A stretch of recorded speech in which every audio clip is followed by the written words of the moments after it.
ये कहानी है एक कॉमिक स्केच आर्टिस्ट की जिसके कानों में उसके द्वारा बनाए गए कॉमिक कैरेक्टर की आवाज सुनाई देने लगी थी। वैसे तो वो डरपोक था, लेकिन उस आवाज की मदद से वो गरीब लोगों का मसीहा बन गया। कैलाशवाणी आपका स्वागत करता है। आज हम बात करने जा रहे हैं महावीरन की, जो कि एक तमिल सुपर हीरो फिल्म है। कहानी की शुरुआत में महावीरन नाम के एक कॉमिक सुपर हीरो की कहानी को दिखाया जाता है, जिसमें वो एक तांत्रिक के प्रकोप से राजकुमारी और देश की प्रजा को बचाते हुए उस तांत्रिक का सर्वनाश कर देता है। और हम इस कॉमिक की दुनिया से बाहर आकर देखते हैं कि इस कहानी का मुख्य किरदार सत्या ये कहानी लिख रहा था अपनी कॉमिक के लिए। बाहर वो अपनी माँ को पानी के लिए लड़ता हुआ देखता है, तो जुगाड़ से एक रेलवे स्टेशन से पानी लाकर उसके गुस्से को शांत करता है। सत्या को हर चीज में एडजस्ट करके रहने की आदत लग चुकी थी और वो एक डरपोक किस्म का आदमी था। सत्या अपने द्वारा बनाए हुए स्केचेस को एक अखबार के दफ्तर में काम करने वाले एक आदमी को देता था। वो आदमी सत्या का नाम हटा के अपने नाम से उस कॉमिक्स को अखबार में छपाया करता था। सत्या के पास कोई नौकरी नहीं थी, तो वो उसे कुछ जुगाड़ से नौकरी लगाने को कहता है। एक दिन सत्या बस में जा रहा था, तो वो देखता है कि एक लड़की अखबार में उसकी कॉमिक की कहानी पढ़ रही है। तो सत्या उसे बताता है कि ये उसी की कहानियां हैं और वो ये बताकर वहाँ से चला जाता है।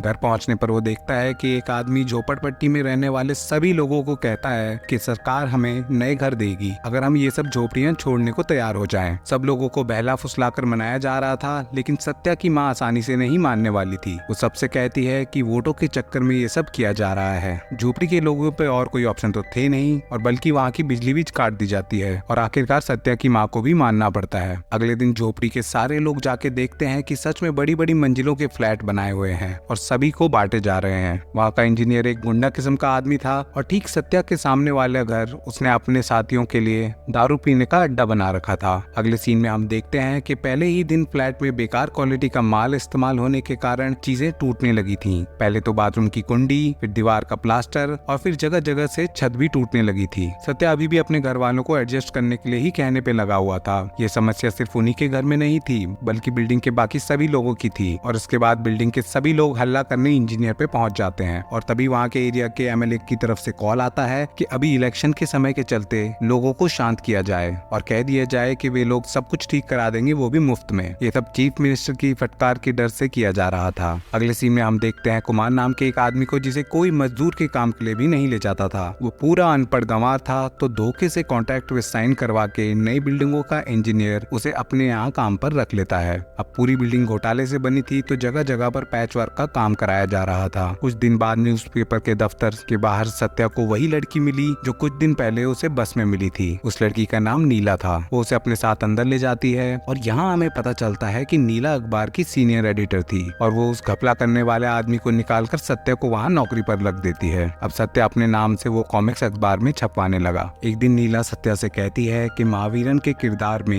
एक नई इंटरेस्टिंग कहानी बनाई जाए, ताकि लोगों का इंटरेस्ट कहानी में वापस आ सके। और घर वापस आने पर अपनी सोसाइटी की समस्याओं को देखकर सत्या प्रेरणा लेके एक नई कहानी लिखने लगा, जिसमें वो खुद की जगह महावीरन को रख के गरीब लोगों के लिए लड़ता था। धीरे धीरे कहानियां लोकप्रिय होने लगी और एक दिन जब नीला सत्या के साथ उसकी सोसाइटी में आई, तो उसने देखा कि महावीरन की कहानियां इसी सोसाइटी की हैं। नीला सत्या से कहती है कि वो आवाज क्यों नहीं उठाता, जिसपे सत्या कहता है कि तुम्हें इसमें पढ़ने की कोई जरूरत नहीं है, और नीला वहाँ से चली जाती है। अगले दिन वो आदमी जो अखबार के दफ्तर में काम करता था, सत्या को धमकाते हुए नौकरी छोड़ने के लिए कहता है और नौकरी छोड़ने से पहले न्यूज़पेपर का एडिटर उसे कहानी को एंड करने के लिए कहता है और सत्या कहानी में महावीरन को मरा हुआ घोषित करके कहानी का दी एंड कर देता है। इसके बाद जब वो घर आता है, तो वो देखता है कि उसकी माँ की किसी से लड़ाई हो रखी थी। पूछने पर उसकी माँ बताती है कि सोसाइटी का इंजीनियर उसकी बहन को छेड़ रहा था। इसके साथ ही सत्या की माँ उसे बुरा भला भी कहती है, क्योंकि वो एक डरपोक इंसान था और कभी भी अन्याय के लिए आवाज नहीं उठाता था। गुस्से में उसकी माँ उसकी बनाए हुए सारे कॉमिक्स पर आग लगा देती है।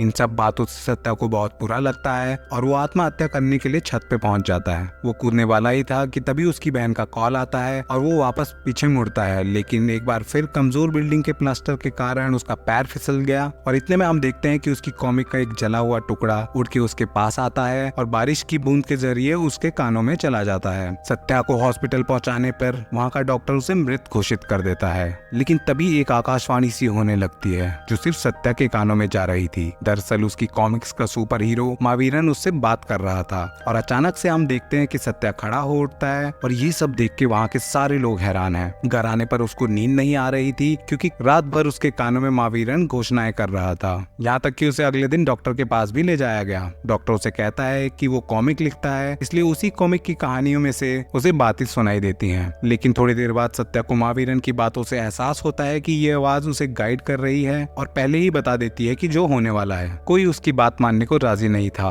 और शाम को जब नीला और वो स्कूटी पर आ रहे थे तो आवाज उसे मौत के खतरे से आगाह करती है। तो सत्या नीला को स्कूटी रोकने को कहता है, लेकिन नीला बात नहीं मानती और अगले ही पल वो जैसे तैसे मरने से बचते हैं। आवाज के हिसाब से सत्या कहानी का महावीर था और यमराज वहाँ के क्षेत्र का एमएलए। सत्या बहुत कोशिश करता है कि उसे ये आवाजें सुनाई देनी बंद कर जाएं, लेकिन ऐसा हो नहीं पाता। अगले दिन आवाज बताती है कि यमराज उसके एरिया में आने वाला है, तो दिखाया जाता है कि अगले ही पल एमएलए वहाँ आ रहा है और उसके भाषण के दौरान गलती से सत्या के हाथों से चप्पल छूटकर एमएलए के सर पर पड़ जाती है। एमएलए इस हरकत से बहुत गुस्से में आ जाता है, लेकिन इलेक्शन नजदीक होने के कारण चुपचाप वहाँ से चला जाता है। अगले दिन एमएलए मीडिया के साथ सत्या के घर पहुँचता है ताकि लोगों की नजरों में इज्जत बना सके, लेकिन एमएलए के आते ही महावीरन की आवाज सत्या से उल्टे सीधे काम करवाने लग जाती है। एमएलए की बेइज्जती होता देख उसे वहाँ से उठाकर ले जाया जाता है। एमएलए का गुस्सा अब चरम पे था, लेकिन उसका पीए उसे बताता है कि ये सब चीजें उससे कोई करवा रहा है, क्योंकि असल में तो वो एक फट्टू इंसान था। जिसके बाद एमएलए सत्या को मारने के लिए अपने गुंडे भेज देता है। वहाँ महावीरन की आवाज भी उसे बता देती है कि गुंडे उसे मारने के लिए आने वाले हैं। अब शुरुआत में तो वो सब सत्या को बुरी तरह से पीट देते हैं और इस पूरे टाइम महावीरन की आवाज सत्या से बातें कर रही थी और अचानक ही वो आवाज उससे गुंडों से लड़वाने लगती है। आवाज एक तरह से उसके शरीर पर कंट्रोल करने लगी थी और सत्या एक सुपर हीरो बनने लगा था। अब जैसा जैसा आवाज कह रही थी सत्या वैसा ही कर रहा था और एक एक करके सभी गुंडों को मार देता है। इसके बाद सब लोग सत्या को शाबाशी देने लगे और तभी वो आवाज कहती है कि सत्या लोगों के लिए अपनी जान भी दे देगा। वहीं चीफ मिनिस्टर भी एमएलए को फटकार लगाता है कि उससे एक लड़का नहीं संभाला जा रहा। इसके बाद हमें पता चलता है कि एमएलए तो बस एक अनपढ़ गंवार आदमी है, असल में उसका पीए ही है जो सब चीजें संभालता था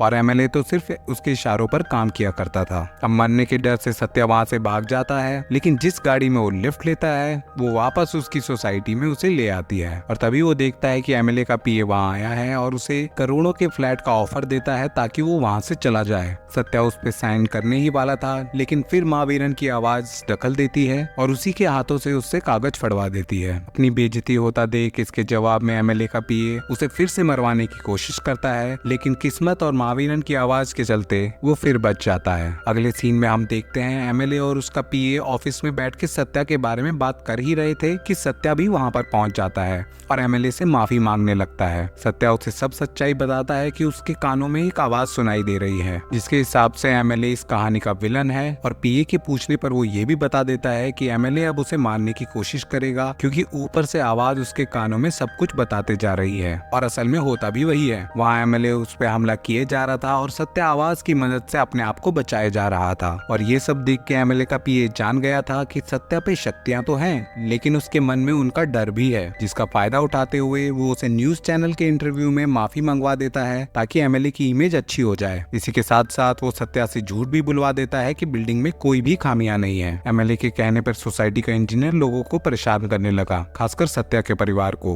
वहीं दूसरी तरफ एमएलए का पीए सत्या को एमएलए के सामने भेज देता है ताकि वो उसे मार सके और अपनी बेइज्जती का बदला ले सके। यहाँ पर महावीरन की आवाज उसे लड़ने को कहती है, लेकिन वो उसके उलट करने लगता है और मार खाता रहता है। ऐसा बार बार होता देख आवाज कहती है कि वीर कायर बन चुका है और अब आवाज हमेशा के लिए वहाँ से चली जाती है। इसके बाद सत्या को मार के एक रोड पर फेंक दिया जाता है। तभी कुमार वहाँ घूम रहा था तो उसे जैसे तैसे करके संभाल लेता है। अब सत्या और उसका परिवार वापस झोपड़ी में रहने के लिए चले जाते हैं ताकि आगे से इन लफड़ों में ना पड़े। एमएलए के आदमी इस सोसाइटी के लोगों को लगातार परेशान कर रहे थे। एक दिन सत्या जब नीला से बात कर रहा था तो उसे एहसास दिलाती है कि भगवान ने उसे कुछ अच्छा करने के लिए ही चुना है, तो उसे लोगों के लिए अच्छा करना चाहिए। जिसके जवाब में सत्या कहता है कि अब उसे आवाज नहीं सुनाई देती, तो नीला उसे कहती है कि कहानियां भी तो वो खुद ही लिखा करता था, तो खुद ही पता करे कि आगे क्या होने वाला है। अब सत्या को याद आता है कि उसकी कहानी की शुरुआत में तांत्रिक ने राजा के महल को ध्वस्त किया था, यानी ये सोसाइटी की बिल्डिंग भी गिरने वाली है और वो बिल्डिंग में कोई बड़ी दरार को ढूंढने के लिए निकल जाता है। तभी उसे सोसाइटी का एक लड़का बताता है कि बिल्डिंग की खामियां एक इंस्पेक्शन फाइल में लिखी हो सकती हैं, जो कि एमएलए के पास है। अब सत्या बिना शक्तियों के एमएलए के गोदाम पर पहुंच चुका है। वहाँ उसे गुंडे देख लेते हैं और उसे मारने के लिए आगे आने वाले ही थे कि वो उनके सामने नाटक करने लगता है। वो उन्हें नाटक करके डराता है कि उसे अभी भी आवाज सुनाई दे रही है और आवाज के हिसाब से वो उनको मारने वाला है। डर के मारे वो उसके रास्ते में नहीं आते। तभी वहाँ का एमएलए और उसका पीए वहाँ आ जाते हैं। सत्या उन्हें बिल्डिंग के गिरने की बात बताता है तो पीए इस बात बात के लिए कहता है कि इलेक्शन आने वाले हैं, तो अगर लोग मरे तो उन्हीं का नाम खराब होगा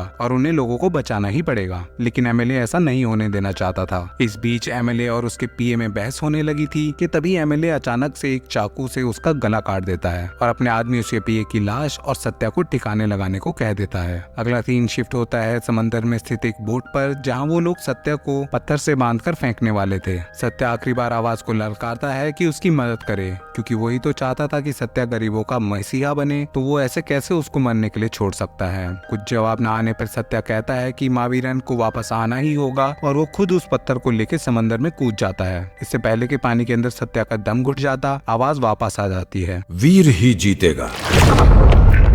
और तभी हम देखते हैं कि जिस शंकर को बोट वाले ऊपर खींच रहे थे उसमें फंस के सत्या ऊपर आ जाता है और बच जाता है। अब सत्या को अपनी ताकतों का एहसास हो चुका था और वो एक एक करके बोट के सारे गुंडों को ठिकाने लगाता है और खासकर बिल्डिंग के इंजीनियर की तो खूब धुनाई करता है। वहाँ से निकलकर सत्या सीधा बिल्डिंग पर पहुंचकर सब लोगों को बिल्डिंग खाली करने को कहता है, क्योंकि बिल्डिंग में दरार थी और बिल्डिंग कभी भी गिर सकती थी। तभी वहाँ एमएलए अपने आदमियों के साथ वहाँ पहुंचता है और लोगों के सामने नाटक करता है कि सत्या झूठ बोलकर उन्हें बाहर भगा रहा है। सत्या के पास कोई सबूत नहीं था कि बिल्डिंग कैसे गिरेगी, तो लोग एमएलए की बातों में आकर बिल्डिंग में वापस जाने ही लगे थे कि तभी सत्या एमएलए से कहता है कि अगर बिल्डिंग में कोई खराबी है ही नहीं तो क्या वो खुद एक रात के लिए वहाँ रुक सकता है। अब इसके जवाब में एमएलए अपने गुंडे आगे कर देता है सत्या को मारने के लिए। अब कहानी में आता है एक बड़ा सा ट्विस्ट। महावीरन की आवाज सत्या को बचने को कहती है, तो वो उसका उलट करके आगे बढ़ के उस गुंडों को मारने लगता है और एक एक करके सभी की जम की धुनाई कर देता है। सभी गुंडों को मारने के बाद आवाज उसे कहती है कि लोगों के लिए महावीरन अपना जीवन भी त्याग देगा। इसी बीच एमएलए ने बंदूक निकालकर सत्या को मारना चाहा, तो बिल्डिंग टूटने से एक बड़ा सा टुकड़ा उसके ऊपर गिर जाता है और वो मर जाता है। बिल्डिंग को टूटता देख सभी लोग वहाँ से भागने लगे, तो तभी वे देखते हैं कि बिल्डिंग में एक बच्ची फंसी रह गई है और उसको बचाने के लिए सत्या डहती हुई बिल्डिंग में घुस जाता है। बाहर आने का कोई रास्ता नहीं बचा था, तो उसने कपड़ों से बनाई एक रस्सी के जरिए लड़की को तो बचा लिया, लेकिन खुद वहीं मलबे में धंस गया। अब कहानी 1 साल बाद की दिखाई जाती है, जहाँ सोसाइटी का पुनर्निर्माण किया जा रहा है, तो वो भी अच्छे इंजीनियर और पूरी प्लानिंग के द्वारा। और हम देखते हैं कि अखबार के ऑफिस में सत्या स्केचेस बना रहा है, लेकिन वो अब बहरा हो चुका है और उसे कुछ सुनाई नहीं देता। कहानी के आखिरी सीन में जब सत्या महावीर की कहानी का स्केच बना रहा था, तो एक बच्ची सत्या से पूछती है कि वीर कैसे बचेगा, तो दिखाया जाता है कि महावीरन की आवाज दोबारा उसके कानों में गूंजती है और कहती है कि वीर की जय हो। और इसी के साथ इस कहानी का अंत हो जाता है। धन्यवाद।